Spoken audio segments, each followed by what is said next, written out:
Welcome to the Call the Vet Show, the podcast that helps pet parents understand and optimize the health of their furry family so they can live the full and happy life you want for them. And here's your host, veterinarian Dr. Alex Avery.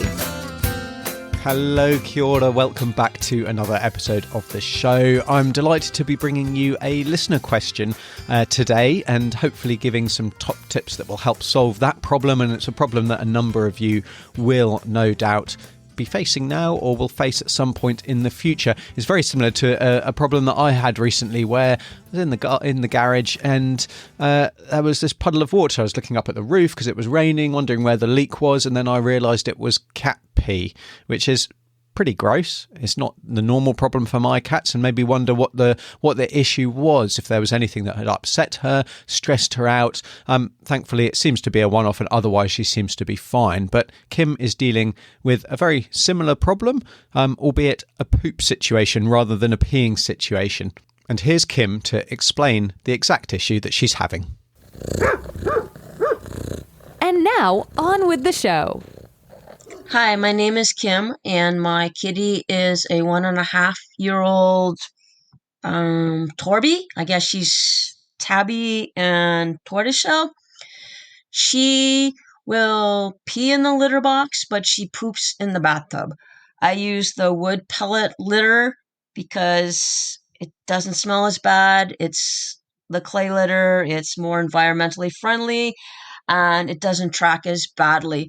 My 2-year-old kitty uses that litter, no problem. He pees and poops in the litter box. So I don't understand why my younger kitty will pee in the litter box, but will poop in the bathtub. And I'd like her to stop pooping in the bathtub. Do you have any suggestions for me, please? Thank you. I definitely feel your pain with this one, Kim, but I've got 6 main suggestions, I guess, for you, or things to think about that will hopefully solve this problem for you.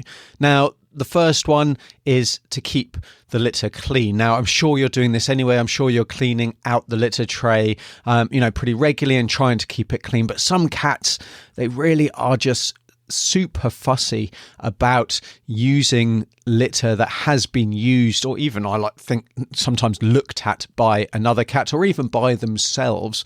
And they can be peculiar in the sense that they're fine with doing their business if it's peeing in an otherwise used litter tray, but wanting to poo somewhere completely pristine and virgin, if you like. So keeping that litter tray clean is really absolutely vital. And I would wonder if there is something like that going on. You've got a couple of cats there, and there may be that competition for resources and the want to go somewhere completely new, clean and unused.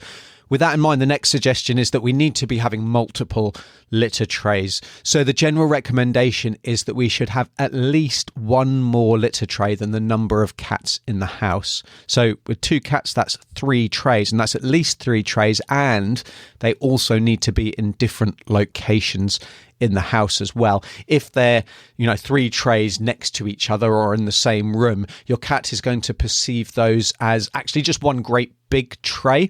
And you just are really going to have that competition for resources be a real issue. So one more tray than the number of cats in the house, and in different locations.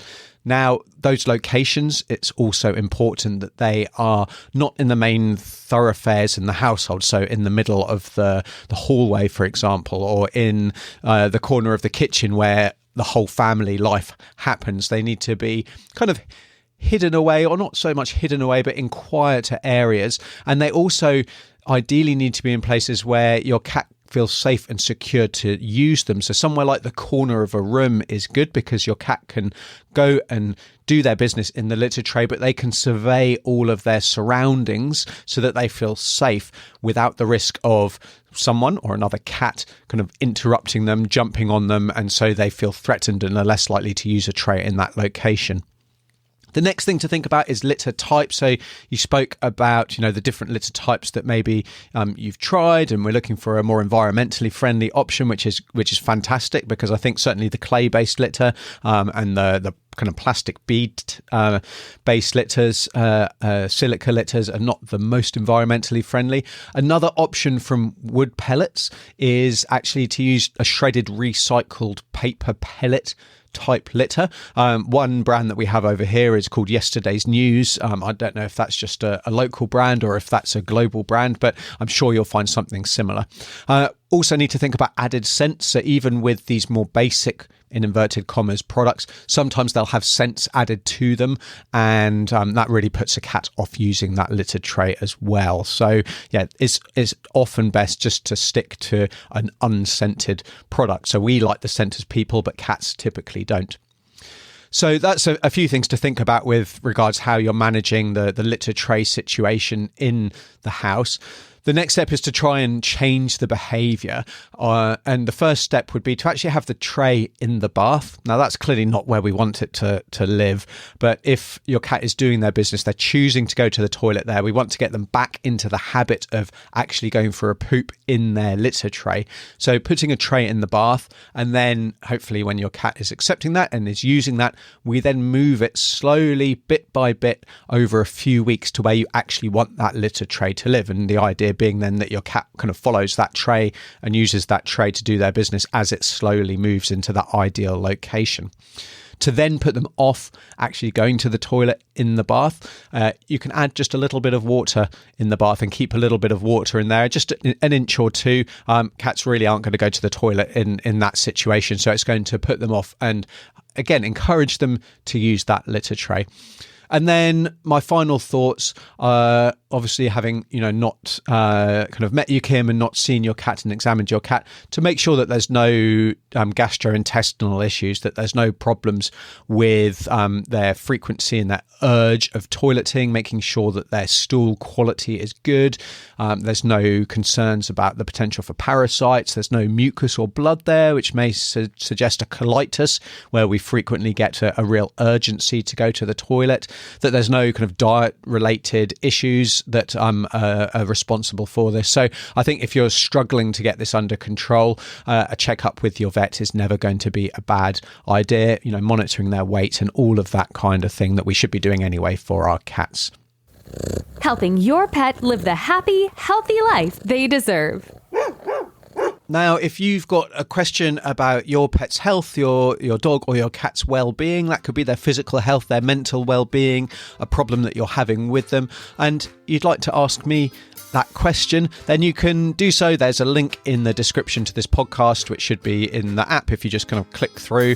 You can also go to ourpetshealth.com/question and submit your question just like Kim did, and I'll do my very best to get back to you. I am a one-man band, and sometimes it can take me a little bit of time, but I certainly do my best and hope to, be speaking to you and helping you out in a future episode. Also, make sure that you hit that subscribe or follow button in whatever app you're listening to this on. I think with Spotify, it's now follow.